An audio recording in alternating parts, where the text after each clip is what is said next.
Orde Baru tahun 1968 sampai 1998. Sistem pendidikan pada masa Orde Baru.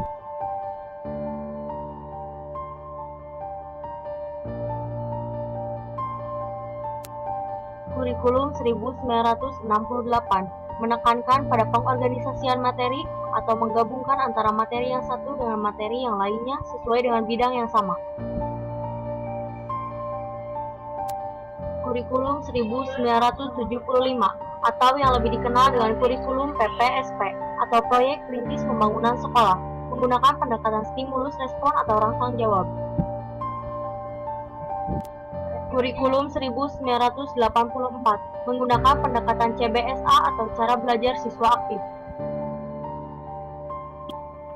Kurikulum 1994 menggunakan pendekatan isi atau substansi di mana isi materi akan lebih diperdalam sesuai dengan jenjang sekolah yang ditempuh.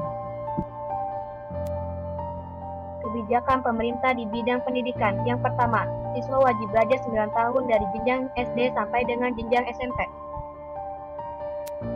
Kebijakan lainnya yang dilakukan pemerintah yaitu memberikan beasiswa ke luar negeri bagi siswa yang berprestasi. Yang terakhir yaitu sarana-prasarana pendidikan yang ditunjang oleh pemerintah. Lahirnya Orde Baru. Titik berat berita 1, pembangunan bidang pertanian sesuai dengan tujuan untuk mengejar keterbelakangan ekonomi melalui proses pembaharuan bidang pertanian karena mayoritas penduduk Indonesia masih hidup dari hasil pertanian.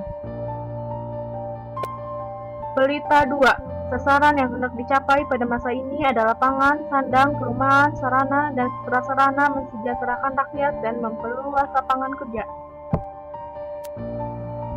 Berita 3 lebih menekankan pada trilogi pembangunan yang bertujuan terciptanya masyarakat yang adil dan makmur berdasarkan Pancasila dan Undang-Undang Dasar 1945.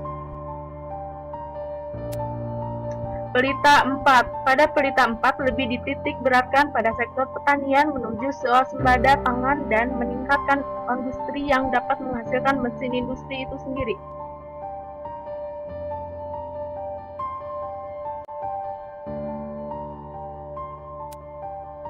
Pada berita 5, lebih menitik beratkan pada sektor pertanian dan industri untuk memantapkan swasembada pangan dan meningkatkan produksi pertanian lainnya serta menghasilkan barang ekspor. Berita 6, titik beratnya masih pada pembangunan pada sektor ekonomi yang berkaitan dengan industri dan pertanian serta pembangunan dan peningkatan kualitas sumber daya manusia. Kehidupan sosial masa Orde Baru. Terjadi urbanisasi pada masa Orde Baru yang mengakibatkan kerawanan sosial. Budaya pada masa Orde Baru, yaitu promosi pariwisata Indonesia untuk memikat hati para wisatawan untuk berkunjung ke pariwisata Indonesia.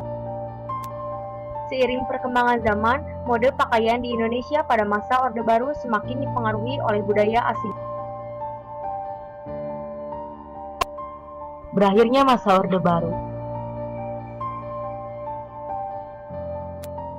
Berakhirnya masa Orde Baru disebabkan oleh krisis moneter tahun 1998 serta KKN semakin merajalela dan kerusuhan sosial serta demonstrasi besar-besaran digerakkan oleh mahasiswa.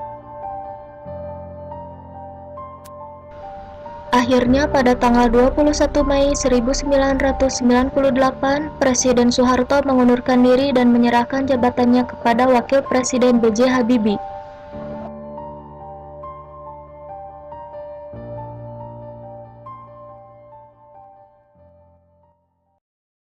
Created using Powtoon.